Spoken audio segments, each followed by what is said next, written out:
The dark depths of addiction can take a person on a journey where they don't even recognize themselves. But the right combination of motivation, desire, and a strong support system can show them they aren't alone in the fight.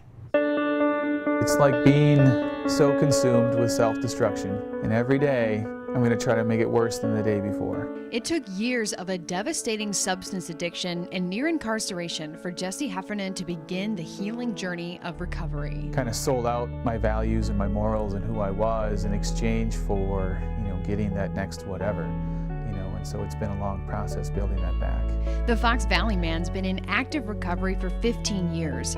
Now he trains recovery coaches, people who've been through it, to help those still struggling. But he'll be the first to tell you it's not an easy battle to win. It took incarceration for me to really take that time out and look at my life. The last statistics I saw, 10% of the population has a substance abuse issue. So that's 1 out of 10 families. That's very high.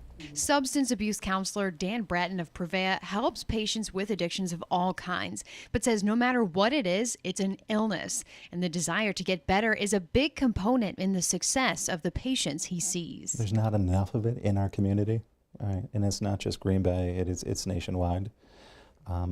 It is an underserved population. Seeing firsthand just how big the drug problem is. What we're starting to see now is people are making the jump from those pain pills to heroin. Jason Weber with the Town of Menasha Police Department has been a driving force in educating the public about drug use. Users that are stealing from their own family, stealing things like vacuum cleaners. He sees all types of drug problems and people faced with suffocating addictions, especially opiates like heroin and prescription painkillers.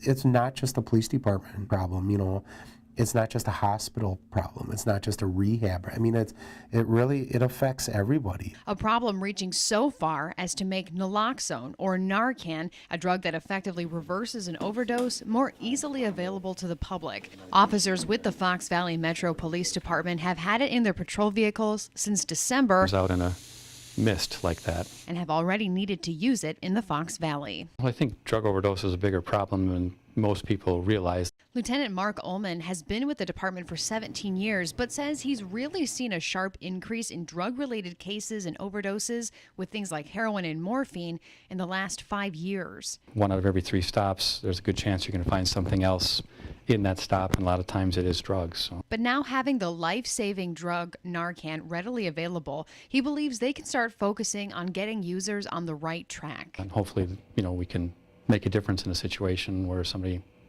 may have lost their life. So. Faced with a near-death experience, a second chance at life. But where does someone lost to addiction turn? Some say there isn't enough help available in the Fox Valley and Northeast Wisconsin for those who want it. So Anthony Alvarado created Rise Together, an organization educating thousands of kids every year on the dangers of drug use after dealing with his own addictions.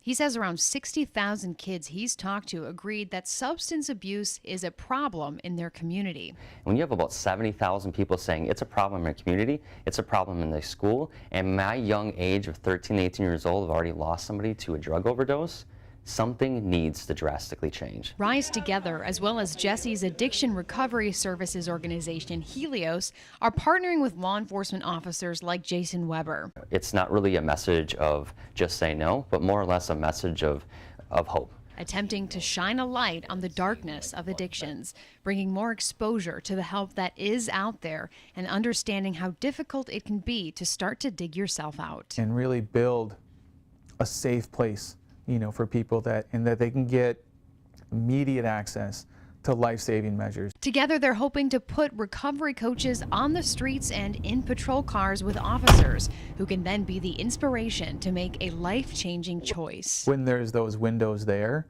coaches can be available right then and there as well for when they have that moment where they want to get help. Reach out to whoever you have to get the help that you need. Give it a try. Eliminating the barriers between addiction and a life filled with purpose is something this proud father of 2 says is a high far better than any achieved through drugs. You're going to get your life back. So then you can go out and maybe apply to school and get that education you always wanted to get. Or maybe you can get that home that you always wanted to get, or that family or that loved one. You can have those people in your life by taking care of yourself first, and then now you can take care of others.